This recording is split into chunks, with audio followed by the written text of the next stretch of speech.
doing this all the time, Ryan. Okay. I'm gonna run gen sub pi. I need to tell Stampede that I want to run Python, so I type Python. That's gonna load Python. Okay. Sorry. So I'm in my subdirectory Python.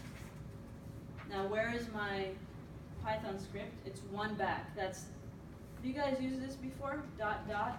Yeah. Dot dot means go back one. I'm in sub. I'm inside sub. But my scripts are back behind me.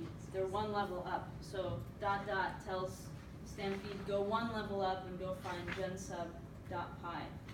Okay. Gensub.py needs an input.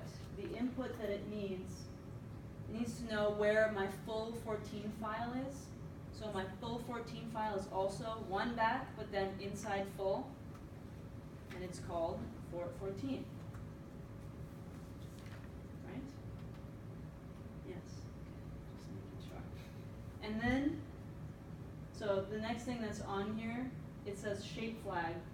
Shape flag, when you're using, as I said, when you're using the scripts, there's two options, a circle or an ellipse. And a circle is a shape flag 1, and an ellipse is a shape flag 0. So we're going to write 1, and then we're going to say, I want my new fort14 to be called fort14, and I want it here, so I don't need to tell it where to go. Now, can you please repeat this, the last thing? The last thing? Yeah, like, from fort14, then you wrote 1. 1 is the shape flag. It's a requirement of this Python script. The Python script needs to know if you're going to give it a circle or you're going to give it an ellipse. By saying 1, I'm telling it it's going to be a circle. Okay. And that's item C of your tutorial. Everything is written here. Yeah, everything is there. And then we can check out the results. We can go inside sub, refresh. There it is. Okay. So, what's my next step? Okay, I have to make sure that my fort15 is ready, my big fort15. So I open it up, and 2A, it says the last line of fort15 should read thus. I need to write that down here, so I'm going to type it. And subdomain model.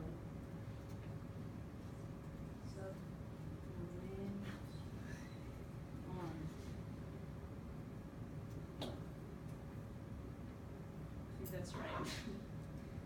I'm not sure. It says Equals key. Really? Yep. And the N is lowercase. Thank you.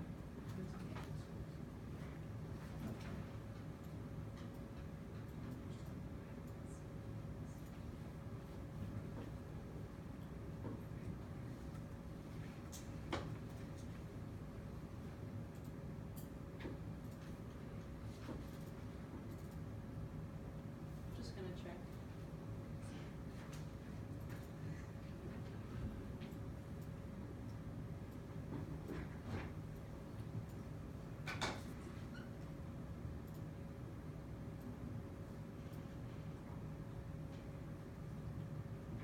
I guess there's a space. You should note. There's a space after T on It that. looks like there's a space here too. Okay.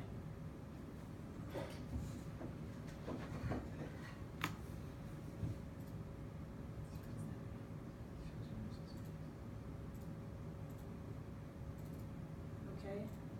So that's one thing. What's the next thing? Set NBFR to 0. So I'm going back up. NBFR 0. And then everything that comes after that, all of these title constituents at the open boundary. Oh, sorry guys, I'm sorry. I'm not even following my own direction. So the only thing I want to change in here is that last line, right? Then I'm going to copy this to my subdomain directory and then make these other changes. So I'm going to do that this way. I'm in my subdomain directory. I'm going to copy from one back Fort 15, I'm gonna copy it to where I am, and I'm gonna call it Fort 15. So should we have set that NBFR to 0 then? No, That's coming up just, next. just follow exactly as I wrote. Okay. And CP, that's copy. Sorry? CP. CP is copy, Copy, yeah, okay. copy from to, so I'm saying copy from full Fort 15 to where I am, call it Fort 15. Which you can do manually too if you want. Yeah. Which you can do manually too. Okay, now that one that I just copied, I'm opening that. I'm changing this to 0. NBFR 0. Okay. Now, can you guys tell me why she's doing this? Physically? Because we're gonna read the boundary conditions from the full.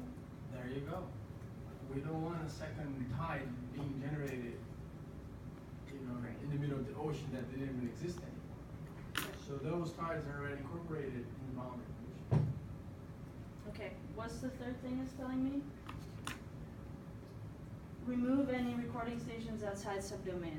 I actually don't have any recording stations here, so I don't need to do anything. But if I did, then I would have to look and see, and GIS again, ARC Storm Surge is useful for this. Are there recording stations from my Fort 15 that are outside my subdomain? If there are, I need to take them out of here because ADCIRC will be confused and it will not want to run. So I don't need to do anything else, so I close this. 15 is good to go. Okay, I have a Fort 22 inside my full domain, right?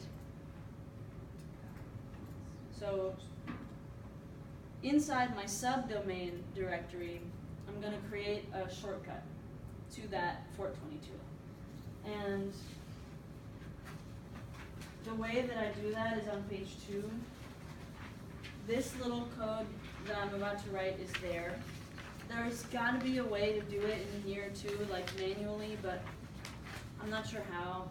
This way I'm sure works, so I'm doing it this way. I'm creating a link. Don't ask me what the S stands for, I'm not sure. It's like an option for the link command. I think maybe it's for a shortcut, link as a shortcut maybe. So again, go back and get Fort 22 and make a link, okay? Now if I look in here, there's a link. Fort 22 goes back to here. And if I do refresh in here, now there's a shortcut in there. So I'm good. Okay? Step 4, generate full domain control file. So I need a file that's going to tell my subdomain tools what to do, essentially. Yeah. Get out of the screen. This? Not like a.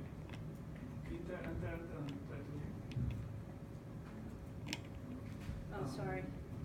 Yeah. Okay. I'm going to run the next Python code. It's called genfullpy. So, I'm going to have a tutorial for this, yeah? No, yeah, there's way too many steps there's here too to many. be able to do this and have you guys be taking notes furiously. Okay. So I'm going to run this from inside my full directory, which is not where I am. So I'm going to go back and go there. Here I am. And then Python, back one, genfull, I. And genfullpy doesn't need any input arguments. You're just telling it, go there, get genfullpy, and then put the output where I am.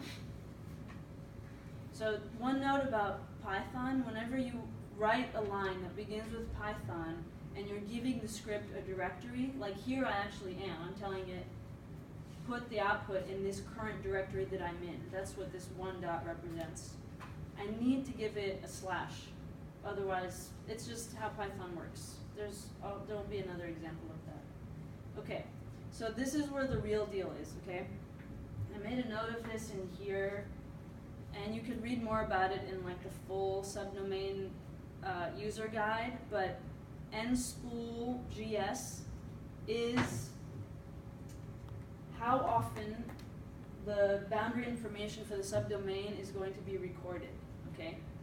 So this means, like the subdomain that I created, actually let's look at it. My full domain had 50,000 nodes.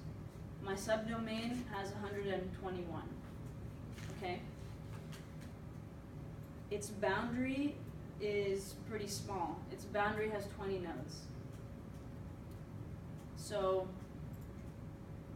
I'm about to tell this thing how often I want to record the information from the full boundary run, from the full domain run at the subdomain boundaries. Does this make sense? Okay.